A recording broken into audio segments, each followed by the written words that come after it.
Welcome to a session on marketing communication. In marketing, communication process is defined as managing the customer relationship during the pre-selling, selling, consumption and post-consumption stages. As we all know, we have a pre-selling stage where we collect the data about the customers. Then we have a selling stage where we sell the products.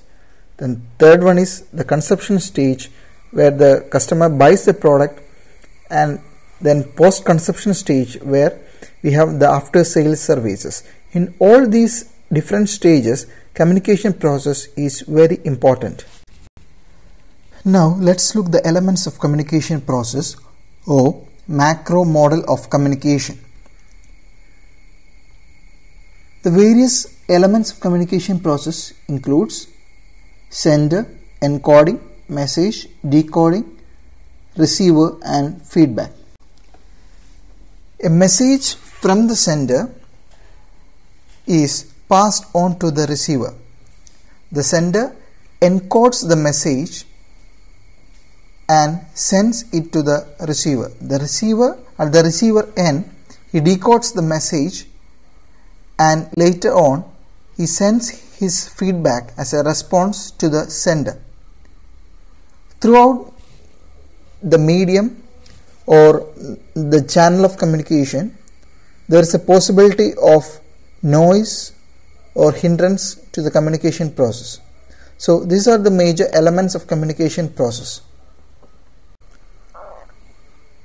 Now let's look each element in detail. The first element is the sender. The sender is a person who sends the message to the receiver. For example, if a manager wants to inform his subordinates about the introduction of a new product, then he is the sender. The second one is a message. The idea, feeling, suggestion, guidelines, orders or any content which is intended to be communicated is the message. For example, message is the introduction of the new product. The manager sends to a subordinate the message that he introduced a new product to the market. The third one is encoding process. Encoding process means converting the message to an understandable form to the receiver, like symbols, words, actions, diagrams, etc. For example, message is connected in words and actions to the receiver. The fourth one is the media or the medium. Is the passage or route through which the encoded message is passed by the sender to the receiver. There are many modes of communication like face-to-face communication, letters, radio, television, emails, etc. For example, the manager communicates about the introduction of the new product in a meeting through a presentation. Next is decoding. Decoding means translating the encoded message into language understandable by the receiver. That means the receiver decodes the message so that he understands what the sender has sent to him. Next one is the receiver. He is the person to whom the message was sent. Here in the example, the manager sends the message to the subordinate. So the subordinate is the receiver.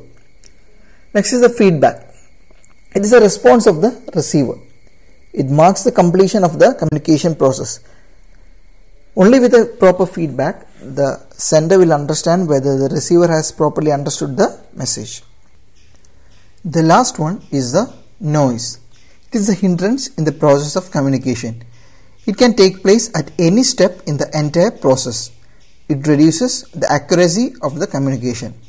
For example, disturbance in telephone lines, an inattentive receiver, improper decoding of the message. Let's take an example.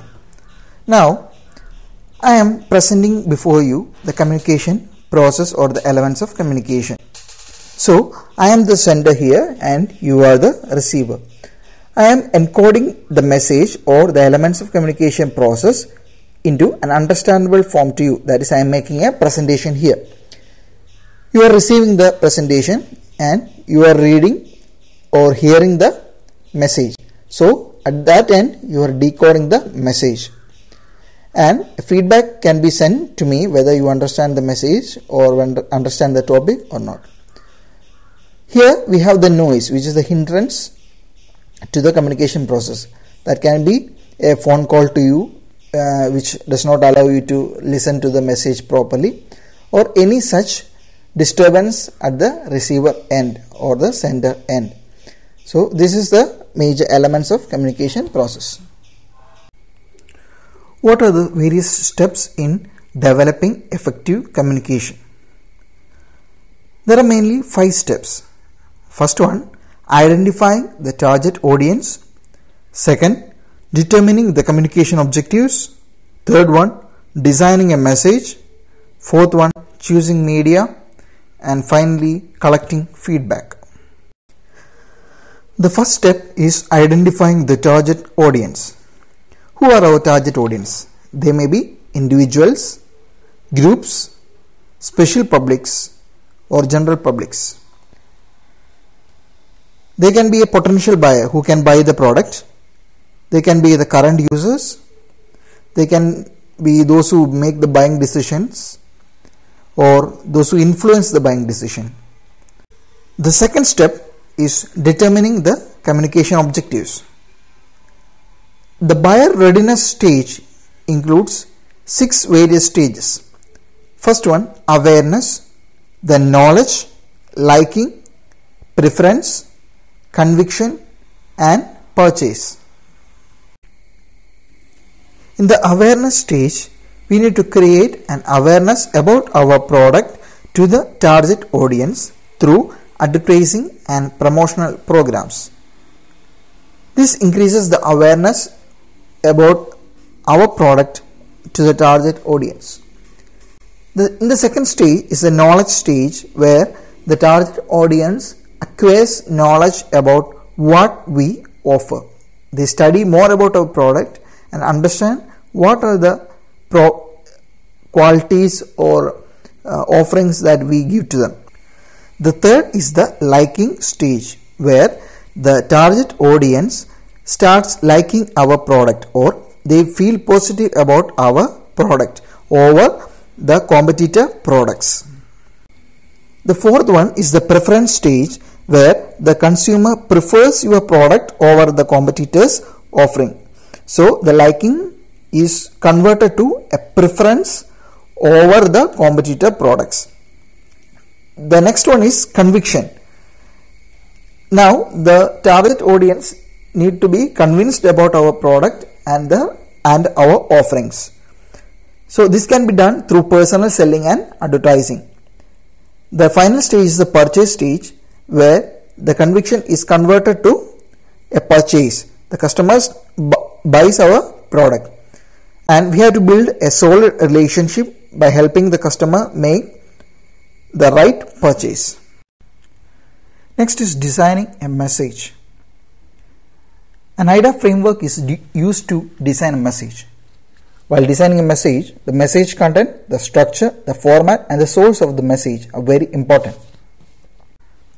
The message content should contain words and appeal, a theme, idea, or any other unique proposition that makes the message stand out.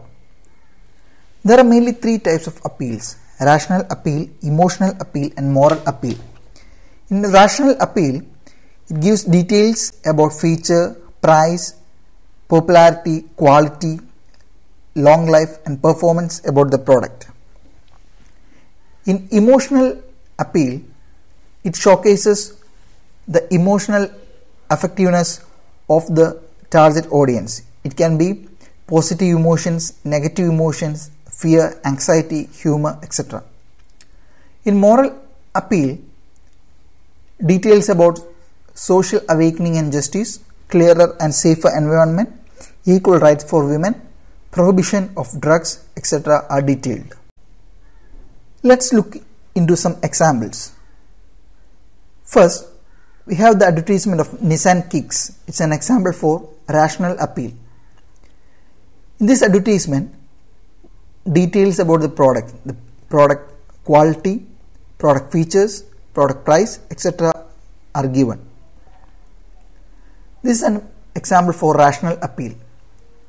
Next, we have two advertisements, that is advertisement about Johnson's baby products and ICICI Pru Life.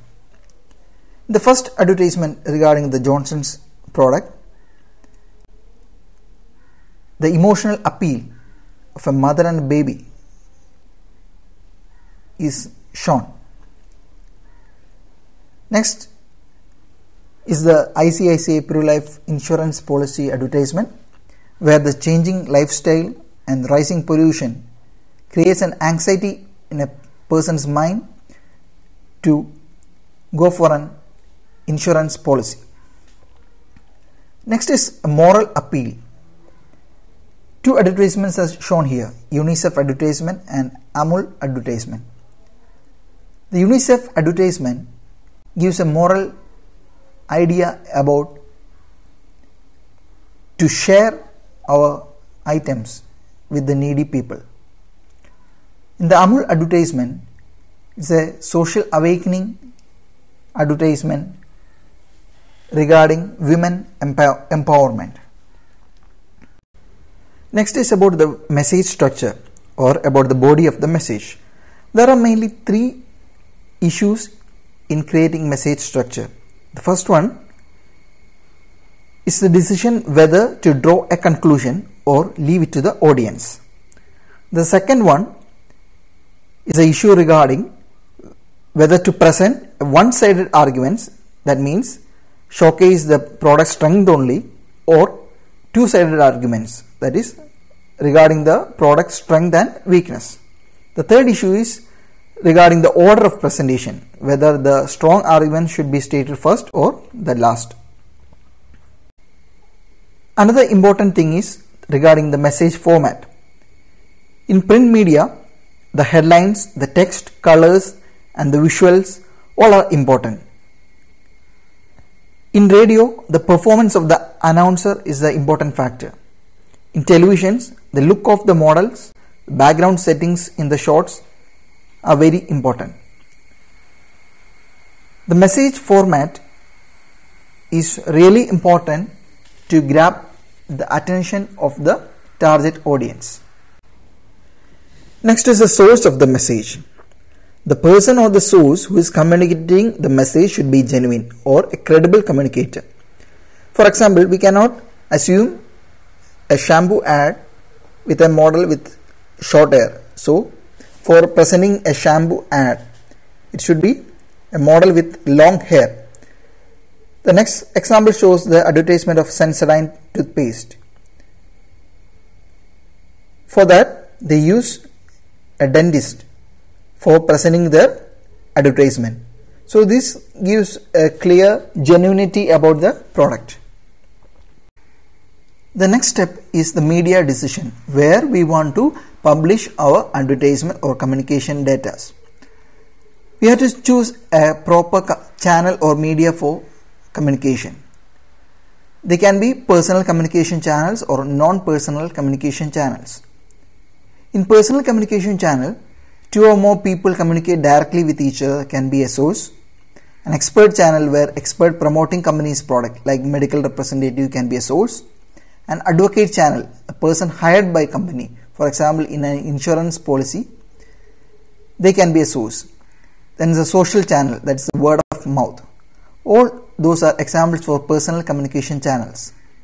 Next is non-personal channels, that is the print media, audio-visual broadcast media and displays. They are examples for non-personal channels.